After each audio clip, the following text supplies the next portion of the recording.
तेजस्वी जी को विकास नहीं दिख रहा बिहार में, प्रधानमंत्री से बात करते हैं घुसपैठ की, ये तमाम चीजों से बात होती है उनके माध्यम से। देखिए, चुनाव का समय है, सत्ता पक्ष विपक्ष अपनी अपनी बातों को रखेगा।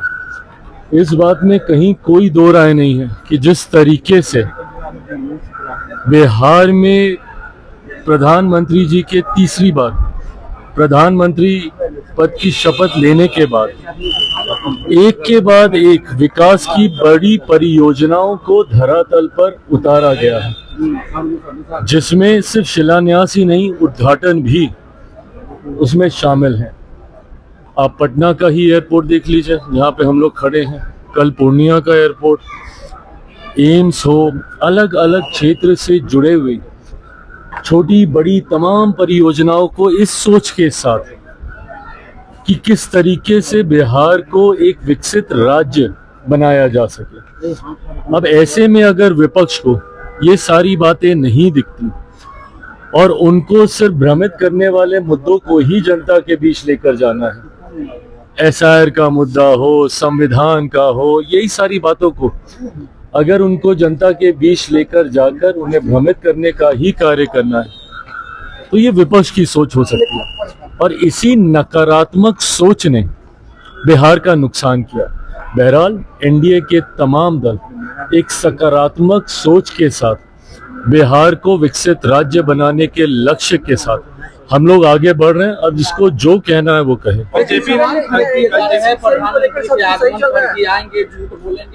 और लोगों को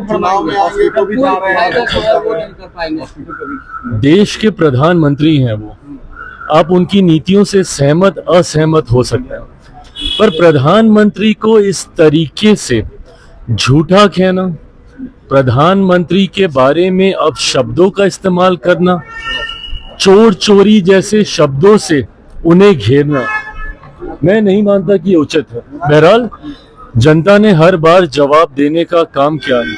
जब प्रधानमंत्री जी के ऊपर इस तरीके के अपशब्दों का इस्तेमाल किया गया, तब जनता ने विपक्ष को जवाब देने का काम किया। और आज तो पुनः हम लोग चुनाव की दहलीज पर मौजूद हैं। ऐसे में एक बार फिर बिहार की जनता ये जवाब देगी कि झूठा, चोर ये कहना सही था या बिहार में एयरपोर्ट, एम्स ये लाना सही था। कह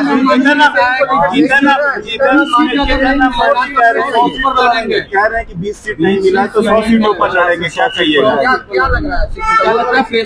कुछ नहीं, अपनी पोजीशनिंग जरूर वो कर रहे होंगे, पर हकीकत है कि अभी चर्चाओं की शुरुआत नहीं हुई। लंबा समय हम लोग नए उपराष्ट्रपति जी के चुनाव में हम लोग व्यस्त हैं।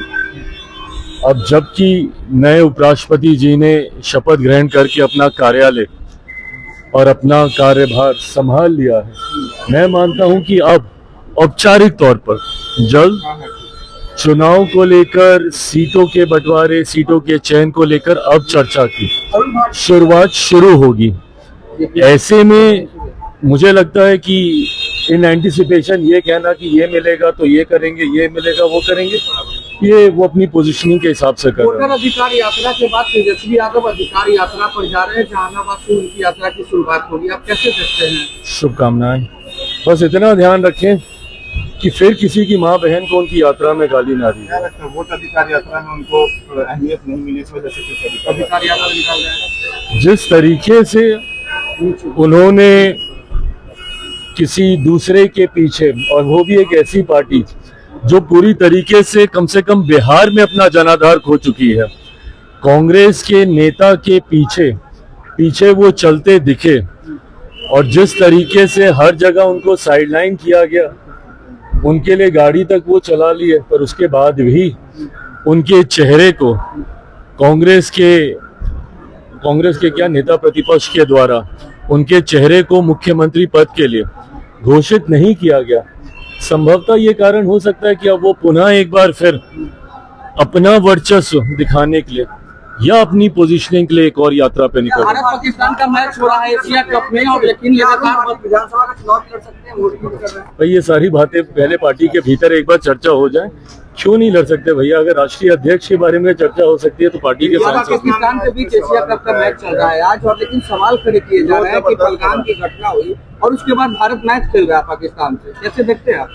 देखिए, ये फैसला अगर आप व्यक्तिगत तौर पे पूछेंगे तो यकीनन उन भावनाओं को ठेस पहुंचती है जिन्होंने अपनों को, और मैं सिर्फ ये मौजूदा आतंकी हमले का मैं जिक्र नहीं कर रहा हूं, निरंतरता में जिस तरीके से पाकिस्तान ने आतंकियों को, आतंकवाद को बढ़ावा देने का कार्य किया, ऐसे में यकीनन जिन लोगों ने उस पीड़ा को झेला है, सहा है, यकीनन उनकी भावनाओं को ठेस पहुंचती है। परंतु गतवा खेल भावना की सोच के साथ ये फैसला लिया गया होगा, मैं ये मानता हूं। इस फैसले में मैं, मेरी पार्टी, हम लोग शामिल नहीं थे, तो मैं अधिकृत तौर पे नहीं कह सकता। पर ये कहा जाता है कि खेल भावना, स्पोर्ट्समैन स्पिरिट जिसे कहते हैं, वो इन तमाम चीजों से उठकर होती है। उस भावना को भी ध्यान में रखना चाहिए।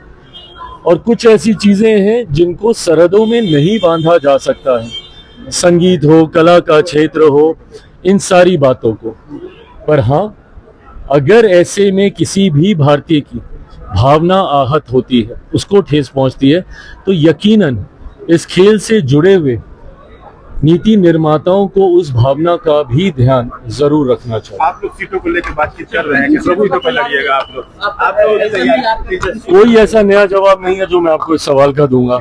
जब बातें होंगी, जो फैसला होगा, वो आपके सामने सबसे पहले आएगा। शादी को लेकर के कह रहे हैं कि शादी कर रहे हैं।